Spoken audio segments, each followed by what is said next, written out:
स्वागत है आप सभी का। आपके साथ मैं हूं स्वप्निल। बड़ी खबरों में बात होगी परिवारवाद को लेकर पीएम मोदी के प्रहार की। बात करेंगे मरुधरा में फिर से कोरोना के बढ़ते प्रकोप की, खासकर स्कूलों में, जिसे लेकर सरकार ने नई गाइडलाइन जारी की।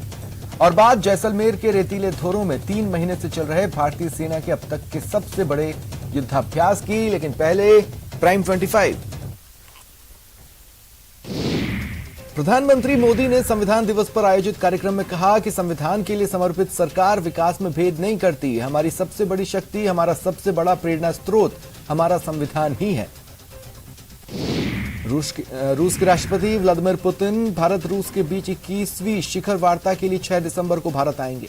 प्रधानमंत्री मोदी से उनकी मुलाकात होगी। दोनों कोरोना काल में पहली बार मिल रहे हैं। इस शिखर वार्ता के दौरान रणनीतिक साझेदारी को मजबूत करने पर जोर दिया जाएगा। नए साल और क्रिसमस के मौके पर विदेश घूमने जाने वाले हवाई यात्रियों के लिए खुशखबरी। सरकार ने 14 देशों को छोड़ बाकी देशों के लिए इंटरनेशनल ट्रैवलिंग की इजाजत दे दी है।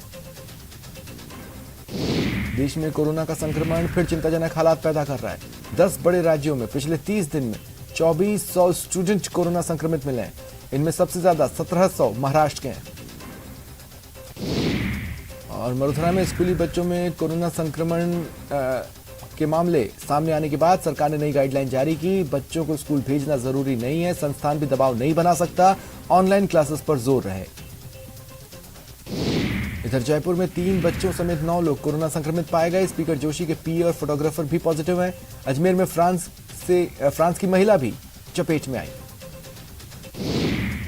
26/11 मुंबई हमले की 13वीं बरसी पर भारत ने आज पाकिस्तान के उच्चायोग के राजनयिक को तलब किया और तेजी से सुनवाई करने पर जोर दिया। कहा, घटना के 166 पीड़ित परिवार सुनवाई पूरी होने का इंतजार कर रहे हैं।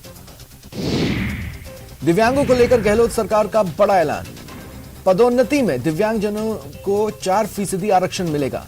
हर विभाग में नोडल अधिकारी नियुक्त होंगे।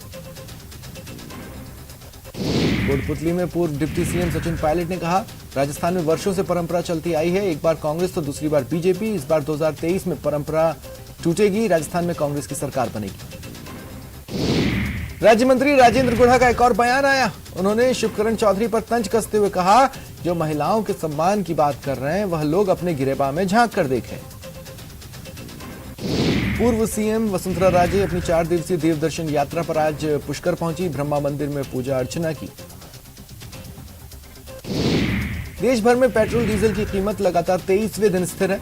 26 नवंबर को भी देश में ऑयल मार्केटिंग कंपनियों ने तेल की कीमतों में कोई बदलाव नहीं किया।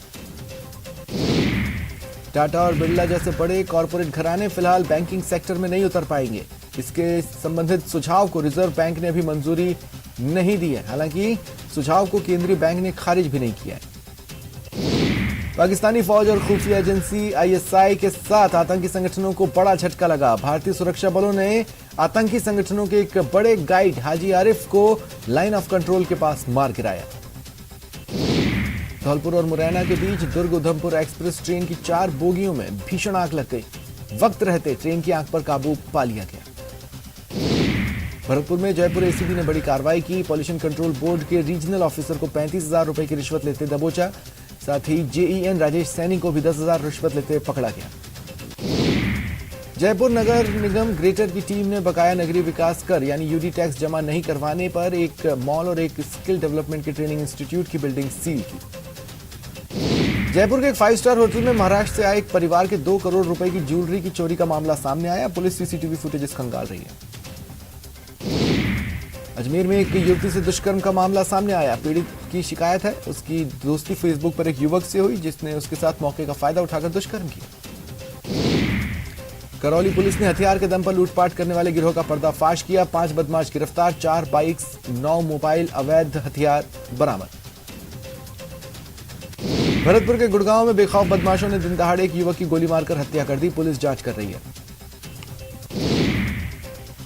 जयपुर के विश्वकर्मा इलाके में एक युवक की गला रेतकर हत्या कर दी गई। डूंगरपुर में किराए के घर में एक विवाहिता ने अपने हाथ की नस काटने के बाद फांसी लगा ली। मृतक के पति ने मामला दर्ज कराया।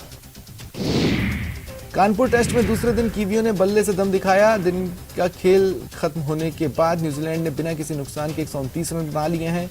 न्यूजीलैंड की टीम भारत से पहली पारी के आधार पर 216 रन पीछे है।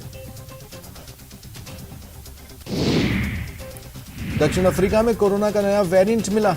टीम इंडिया का आगामी दक्षिण अफ्रीका दौरा खतरे में पड़ गया है। 17 दिसंबर से 26 जनवरी तक भारतीय टीम को दक्षिण अफ्रीका में 3 टेस्ट, 3 वनडे और 4 T20 मैच खेलने हैं।